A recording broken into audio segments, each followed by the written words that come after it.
It has been a deadly Christmas in Iraq for Christians who are increasingly being targeted throughout the Middle East. In Baghdad, 3 car bombs killed dozens of people. One blast targeted a church during Christmas Mass, hitting worshippers as they were leaving. At least 26 are dead. Another blast ripped through a market in a Christian neighborhood and killed 11. Tragically, these are not isolated attacks. The ancient Christian community now a frequent target of al-Qaeda and other militants. In fact, the U.S. State Department today condemned what it calls years of deliberate and senseless terrorist targeting of Iraqi Christians. Chris Mitchell is the Jerusalem bureau chief for the Christian Broadcast Network. Chris, nice to see you from Jerusalem. Is it specifically in Iraq and Syria? It seems as though that Christians around the Middle East are also under threat as well. They are. It's not a very Merry Christmas for millions of Christians here in the Middle East, Leland.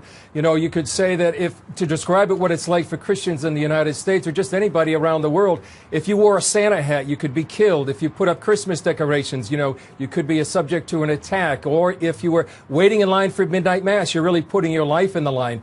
And these are things that we take for granted in the West. But in the Middle East right now, this is a very dangerous time, evidenced by those attacks today. And what it is, Leland, is many times a systematic attempt by radical Islam, whether it's al-Qaeda in Iraq, whether it's al-Nusra in Syria, or the Muslim Brotherhood in Egypt, to eradicate Christians from the very cradle of Christianity.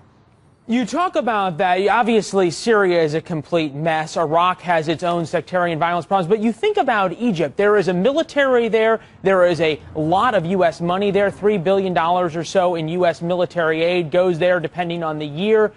Are these governments doing anything or doing what they can to protect the Christians, or are folks out left on their own? Many times they're left on their own, Leland. That's certainly the case in Iraq. I mean, there's been so many bus bombings there in Iraq. There's been beheadings in Syria, as you said, which is a complete mess. In Egypt, there's been a lot of church burnings. And although the government has changed, it's much better than the Muslim Brotherhood government that was overthrown last summer. There's still a lot of danger for Christians in Egypt, particularly. I was down there just a few days after there were several, maybe dozens of churches that were bombed in Minya, and we saw devastation on a scale that hadn't been seen, some say, in almost 7 centuries in Egypt. From your reporting as you've traveled throughout the Middle East, do you get a sense that Christians are finally saying enough's enough, it's not worth staying here, we're going to take our family and leave? Or are folks either staying because they don't have a choice or because of their own religion? I think many times they're leaving because they feel they're a threat for their lives. The Archbishop of Baghdad just said a few days ago that this is a mortal exodus. And what he meant by that is the number of Christians that have fled the Middle East in the past 10 years or so is staggering. The United Nations estimates that about 850,000 Christians from Iraq have fled, that about 450,000 from Syria have fled in just the past 2 years alone. Let me give you one example of what it's like for an Iraqi Christian just a few years ago. Several men came into his store and they said they gave him 3 options. The first option was convert to Islam. The second option was pay a $70,000 tax. The third option is if you don't do the first 2, we'll kill you and your family. And so he took a 4th option, which thousands of Christians have already done, is they've fled their country. So that's what Christians are facing here in the Middle East.